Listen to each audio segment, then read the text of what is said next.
Alright, so I've had a really busy day today. Just running around doing all sorts of stuff. But I knew that I could have something to kick my feet up and watch at the very end of my day. Um, and then I watched even more stuff, which I will get to in a completely separate video. But this is my night one review of Summerslam 2025. Um, just to get this out of the way, I ended tonight 2-4 in my predictions. So I am behind heading into tomorrow. So hopefully I can pull a come from behind in my predictions. But right now I am 2-4, and we'll talk about the two that I got right and everything else that I got wrong.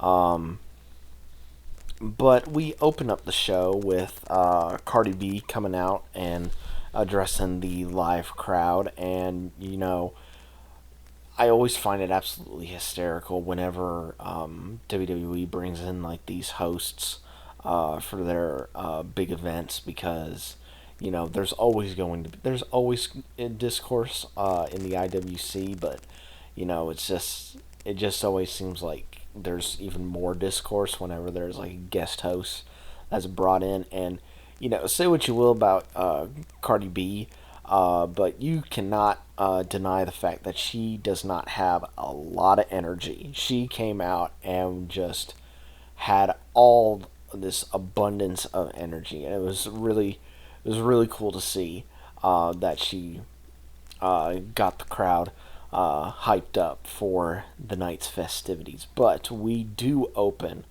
with our first tag match of the night, as Roman Reigns and Jey Uso take on the Braun Breaker and Bronson Reed. Um, this was a really good matchup between these four guys. Obviously, Braun and Bronson having the bit of the advantage because, of course, they are part of the this new faction, and getting to work together. But the Jay and Roman, the Samoan cousins, they have family on their side. But at first, family doesn't look like that it was going to really benefit them, as they were just getting overpowered and just brute forced out of the way by the Bronze. Um, Braun at one point goes for his leaping clothesline off from the apron to the announce table, which always looks scary every single time he does it. But he misses. I also love the fact that the crowd was chanting like "We want Roman" throughout, like with Jay getting worked over to get leading into that hot tag. Um, Another big spot was Breaker getting stopped before um, he spears someone into the barricade, and Roman ends up spearing Breaker through that barricade. Reed goes for a tsunami, but he's Superman punched off the top rope. Um, and Breaker breaks up that pin. Or no, excuse me, I'm missing a crucial part. So Reigns, Superman punches Reed off the top rope. Reigns and uh,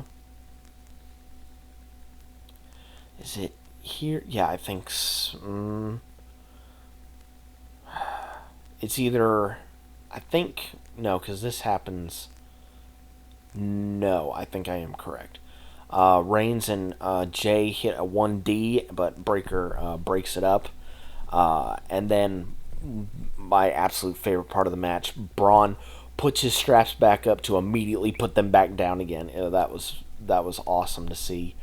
Um, but Breaker is hoyed to the outside.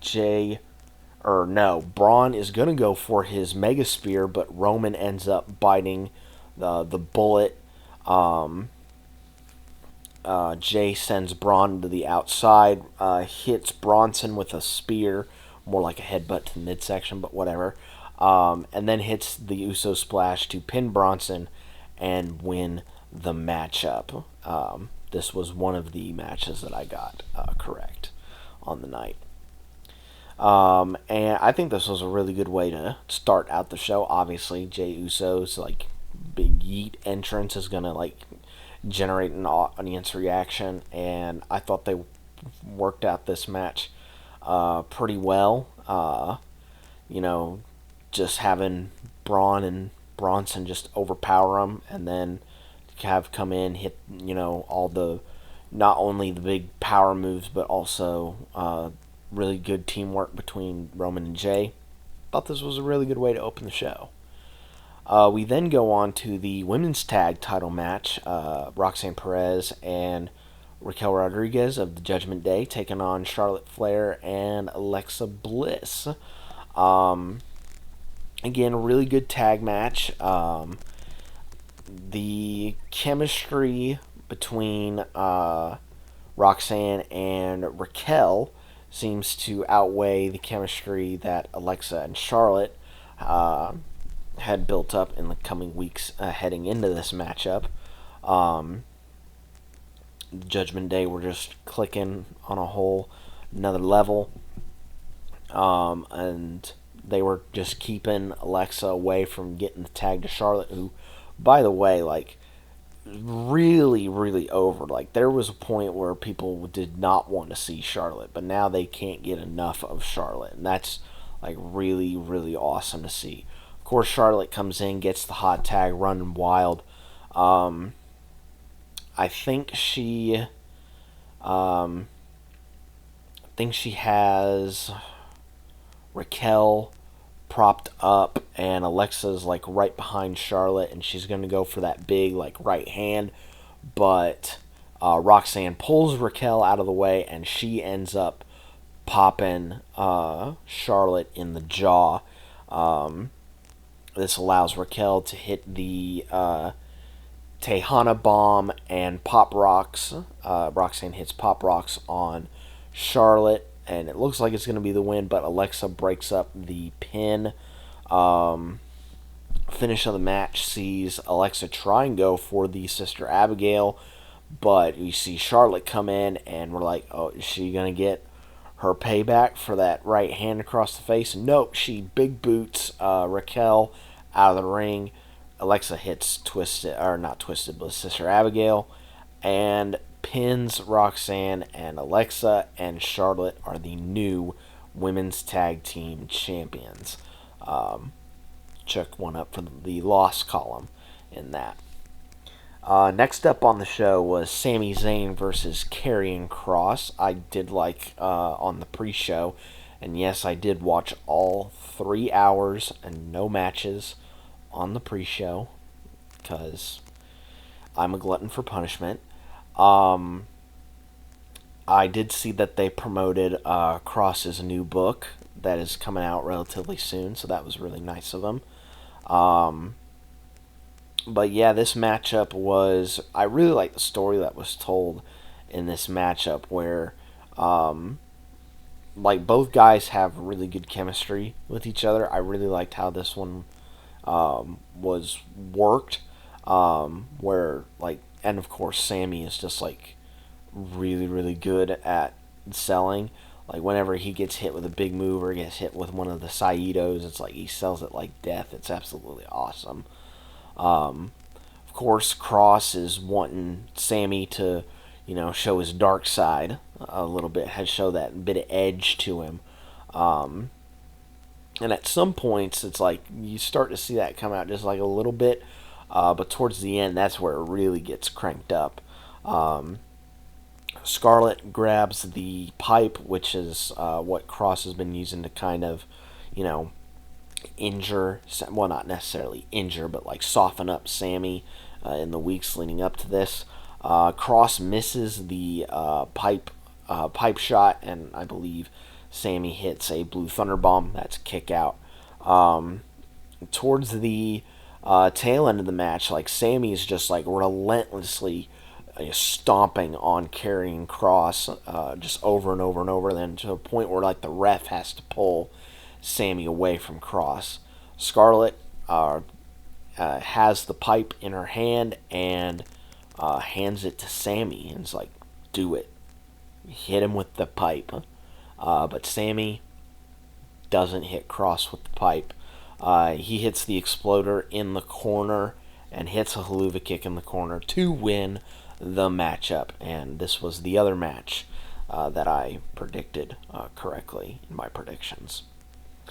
The rest of the matches are all losses from here on forward. Starting off with the women's title match, Jade Cargill versus Tiffany Stratton. Tiffany Stratton defending her women's championship. This one was really, really good, especially with two ladies that are not, like, I would say, fully vets of the business. Tiffany Stratton, I think, has been in the business for, I would say, maybe less than 5 years, same as Jade. Jade, like, maybe even less so, and I thought they did a really, really good job in this matchup. Lots of good back and forth. Of course, Tiffany having the speed and agility on her side, but Jade has that power game. There was a really cool counter out of the handspring back elbow that was really, really cool in the matchup.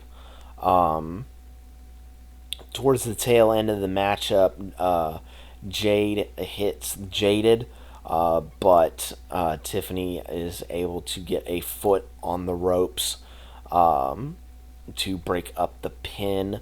And then, of course, when Jade goes for the super Jaded off of the top rope, Tiffany is able to flip out of it and hit the prettiest moonsault ever to win and retain her championship, which I'm honestly pretty shocked at.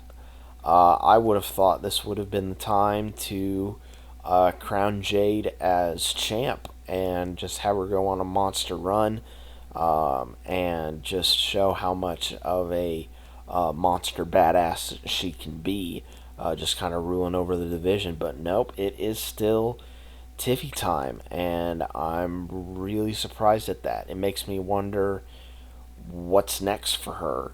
Who's going to be the next challenger for her title. So that'll be very interesting as we head into the next pay-per-view, which will be Clash in Paris at the end of this month. Next up is the celebrity tag match. Drew McIntyre and Randy Orton versus... Not Drew McIntyre, Randy Orton. Drew McIntyre and Logan Paul versus Randy Orton and Jelly Roll. It starts out... the story that they're telling is that Jelly Roll has all this pride about him, and when Logan gets a cheap shot, Jelly Roll and Randy Orton were debating on like who's going to start the matchup. Well, when Logan hit that cheap shot, Jelly Roll is like, no, I'm going to start this matchup. And he's able to hold his own against Logan Paul, who is a part-timer, but still has a lot more experience than Jelly Roll in a ring. Then in comes Drew, and Jelly Roll's like, I don't know about this. And then when Drew shoves him in the shoulder, Jelly Roll gets all fired up and wants to go after Drew, but of course, size and strength advantage goes to Mr. McIntyre in that case. And so the heels work over Jelly Roll for quite a while until, of course, Orton gets the hot tag, although that is quickly snuffed out. And in quite possibly the biggest spot of the night, they have Jelly Roll propped up on the announcer's table, and Logan hits the huge frog splash that he is known for from the top rope to that announce table, breaks it, and all that stuff. Although I will say though, it is funny, because Jelly Roll is just like sitting there with like his arms crossed, just like waiting for it to happen. Um, I found that absolutely hysterical. All the not EMTs, but all like the trainers and the ringside doctors are there checking up on Jelly Roll, and they're taking him to the back. Meanwhile, Orton is getting worked over until he finds some breathing room, and then Jelly Roll's like, I'm not going to leave my buddy behind. So he gets up on that apron. He gets the hot tag. He's running wild. Hits a really good choke slam on Logan Paul, and hits a really good black hole slam on Drew. But in the end, it is not meant to be. After some chaos in the ring, Logan is able to take down Jelly Roll and hit the massive frog splash. I don't understand how he's able to get all that height off that frog splash to pin Jelly Roll and get the win. This makes me think that at some point they may do a rematch of this somewhere down the line. They'll do a rematch to this. I don't know when, I don't know where, but my assumption is that Jelly Roll is not done wrestling in WWE. Like I said, don't know when, don't know where, but I'm thinking that he'll probably be back for another match. Which then leads us to tonight's main event, which was Gunther defending his world title against CM Punk. I gotta love CM Punk's ring attire tonight, very inspired by the Fantastic Four, which, of course, it's clobbering time, comes from the Thing, so, kind of double tribute right there. Match starts out really, really slow. Good chaining back and forth between the two of them. And, of course, when Gunther chops you in the chest, that kind of goes out the window a little bit. Just really, really good back and forth between the two of them. Like, they so good. Although I will say, the way Punk takes the power bombs from Gunther looks scary as all be, because just looks like he will like hit like spine first and then shoulders. It looked weird to me.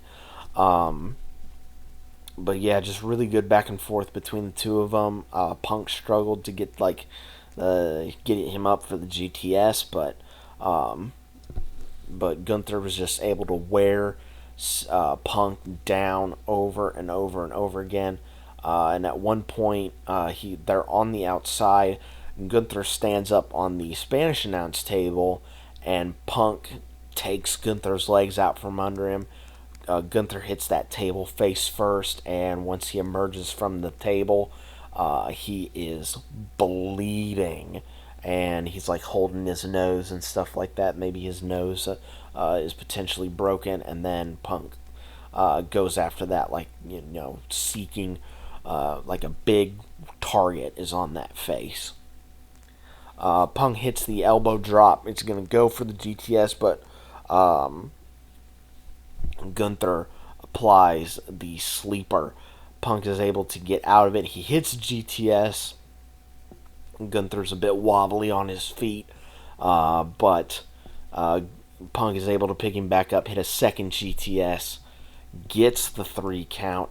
CM Punk wins the match and is the new World Heavyweight Champion. For the first time in 12 years, CM Punk is a champion in WWE.